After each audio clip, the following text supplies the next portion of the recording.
Happy Tuesday, everyone. I hope this video finds you well. I wanted to get on and just kind of talk for a minute. The whole reason I started doing videos to begin with was it was suggested by my author coach. She wanted me to start doing videos to promote my book, which will be out very soon, and maybe I will go back to making videos promoting it. Um, I just wanted to get my feet wet, making video content. I love to write, I could write all day. But then there's something about turning the camera on and promoting yourself, promoting your work it's kind of new to me. So I wanted to get my feet wet with doing that. I did, I think maybe one or two videos. I did a couple TikToks. One day I woke up and I had something that I wanted to ask the internet. I kind of wanted help on something. Another day I just had something random to say. So I kind of got off a veer with the whole reason that I picked up the camera to begin with. And then back in April, I moved and I said, well, maybe I can start doing daily vlogs of my life as a dentist. You know, there's a bunch of lifestyle and vlogging videos on YouTube, and I actually watch quite a few of them. And a lot of those people have boring lives, kind of like I do. So I'm like, okay, well, let me try this. But when I finally did get the gall to start making videos about my life, things at work fell apart and I had to walk away from that job. It was not that it had come out of nowhere, but it still kind of caught me off guard. I was kind of going through, the stages. I was in denial. I went through some depression and I just didn't feel like filming. And a couple months go by. I did film a couple of, the trips that I took and, things here and there. But then when I started to look for a new job, that's been kind of a shit show in and of itself.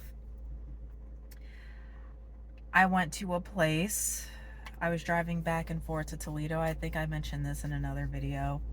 And when that dental office opened, I was going to start doing more lifestyle mixed with business vlogs, kind of bringing people into the fold of what it's like to be a dentist and, patient care and, just kind of a behind the scenes. I thought it would have been cool. It was a very nice office, very beautiful office. It would have made for some good content, but that job didn't pan out because the owner, Doc, he owns about 30 so offices, doesn't even live in the country, and it was just poorly run. And it was in an area where I didn't want to attach my name to that office or that setting. So I recently found a new job, which is closer to home and kind of where, I've been dipping my toes, kind of filming there and doing some stuff.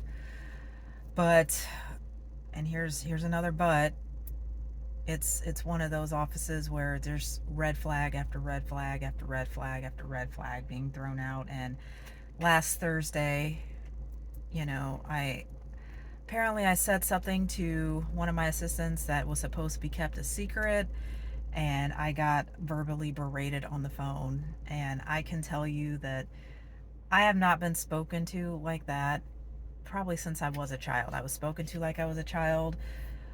I was mocked in the way that I spoke to this particular guy, and I feel like I'm on a sinking ship and I'm being blamed for this ship that's sinking. I came into this office that hadn't had a dentist in months. A lot of long-term patients left. The schedule is just very, very thin, and they're basically they have a business that's losing money. And I came in and they're kind of asking me to shoulder some of that responsibility. But at the end of the day, as a basic employee with no skin in the game, I have no equity in this company. I'm not going to take responsibility for a failing business. It's not mine. I can't take responsibility for patients leaving. I can't take responsibility for them having an empty schedule and them not making money to pay their bills, and in essence, kind of pay me as well. So I don't even know how long I'm going to be here. And communication is just all over the place. I love the people that I work with, don't get me wrong. Hygienist is great, the front desk is good, the assistant that I went to back for, I really enjoy her company at work, when we're sitting around doing nothing. But yeah, no one at that office likes the owners. I don't even think the two owners like each other. Communication is just off. There's just, like I said, there's just too many red flags. And after having been there for 3 weeks, to be talked to like I was a 5-year old,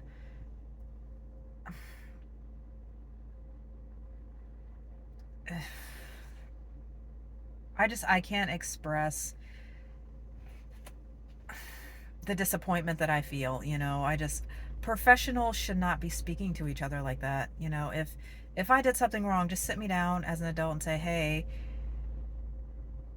this conversation should have been kept confidential, which nobody ever told me that it was. And I don't really need to go into detail about it. You know, I'm an employee speaking to another employee about things that are going on in the office. I do carry the title doctor. That kind of puts me at a level that, the assistants or the front desk people are not at. But at the same time, if the owner can come in and fire them at any point, they can fire me at any point. That kind of puts us on the same playing field. So I treat people the way I want to be treated. And if somebody, well, I'll just leave it at that. I treat people the way I want to be treated, and that includes the workplace. And if there's issues going on behind the scenes, they all happened before I even got here. So there's just a lot of non accountability amongst the owners about the state of their business and my part in that. Like I said, I've been there for 3 weeks. They've owned this office for 2 years, and it's just been going downhill.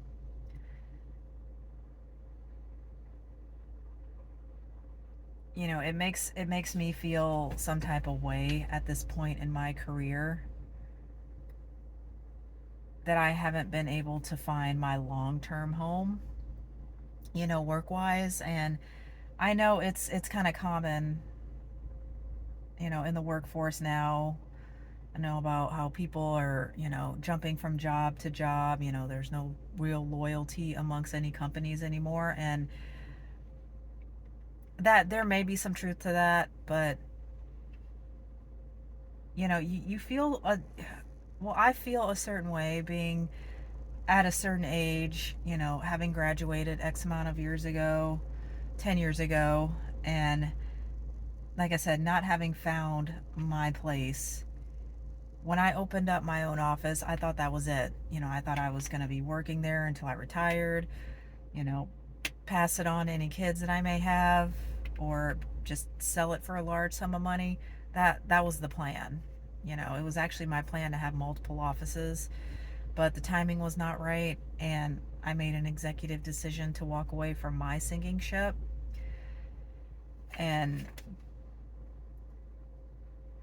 I have been saying for a long time, I don't know if I ever wanted to get back into business ownership, but just the way things are panning out now, I feel like I don't really have an option, you know. And from a non dental standpoint, patients, they don't know if a business is run properly. You guys go to a dentist, and you don't, fact of the matter is, unless something hurts you, or unless you go to the doctor, you have something fixed and it becomes an issue, you don't even really know if your dental work is good or not. And that kind of bothers me too, because I've seen a lot of shitty dental work done by people who are smooth talkers, who are very suave. They're people. They're They're kind of like a people person, you know. And they always told us in dental school, and my lawyer tells me this all the time, people are less likely to sue people that they like. So it's very easy to get away with doing bad dentistry if you're a likable person. Likewise, I've seen a lot of people struggle business wise because they do fantastic dentistry. They're an excellent clinician, but they're not a people person. So that's kind of where a lot of dental school professors come from. It's like they couldn't succeed out in private practice, so a lot of them end up teaching. And I guess my biggest issue when I was a practice owner was the fact that I do feel like I am a good clinician. I'm there's a lot for me to learn. There's a lot for me to learn. There's always going to be things for me to learn, and I am eager to learn. I am eager to try, and you know, I try to take a 100 hours of continuing education every single year, just to get better as a clinician. And I do that for my patients because I had a good dentist growing up, and I just want to be that for people. And my patients liked me. I'm very laid back. I'm very chill. I think the dental office should be a place that people feel comfortable in. I'm not gonna pretend to say it's a place that people want to be in, because nobody wants to go to the dental office. But it should be a place where you feel comfortable, you feel seen, you feel heard, you feel like the doctor and the staff are actually going to address the problems that you have when you come in, and they're going to address it in a competent, confident manner where it's a win-win for everyone. But I guess I'm getting kind of off track. So, I probably won't be doing any dental videos from my current practice because, like I said, I don't know how long I'm going to be there. I reached out to a friend of mine, and I asked her, was there anyone in her company that was hiring? And she got me in contact with somebody, and I had an interview on Saturday, and they kind of want to extend a contract to me. And that's great, but here I am. It's like, here we go again. And this office, it needs a lot of work. It's an hour away from home again, and again, I'm used to a very long commute. It was nice to have an office that was 20 minutes from me. I've never had a commute under 50 minutes. So the quality of my life, I would say, is much better, living in a community that you actually work in instead of having to drive to the outskirts of a city. But, that's kind of the reality, at least for a dentist living in a big city. Big cities are saturated. Here in Columbus, Ohio, you're going to find dentists on every street. So, is this a good move for me? I don't know. Should I stay at this current place and try to work it out?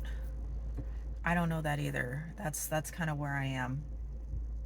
And I really haven't been in the mood to vlog life. I made a video a couple weeks ago. I never even released it. It was a redo of a video that I didn't release, and I don't know if it's something that I do want to release. I'm just kind of ranting at this point, so let me stop. But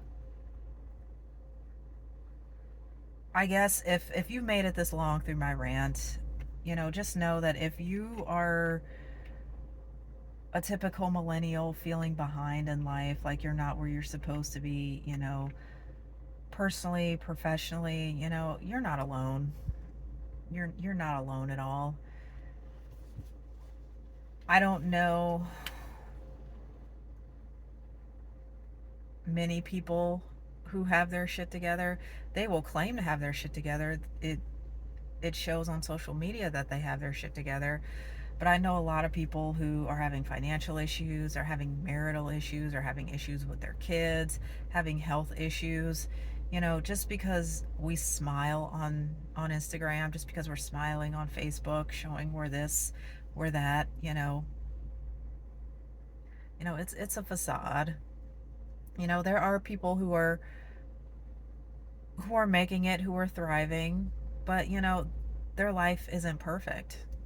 You know, we're all kind of struggling in our own ways, and don't feel like you are less than a person. Don't feel like your life has no meaning because you're not where you want to be, because you're not where you want to be. It's okay. I'm not, and I'm just grateful every day that I wake up. I have a roof over my head, I have food on the table, and I'm just like, I'll figure it the fuck out, because I really don't. You don't really have a choice. Just get up and make the best of life, and I hope you continue to follow me on my journey, whatever that looks like. And I will see you in the next video. Peace.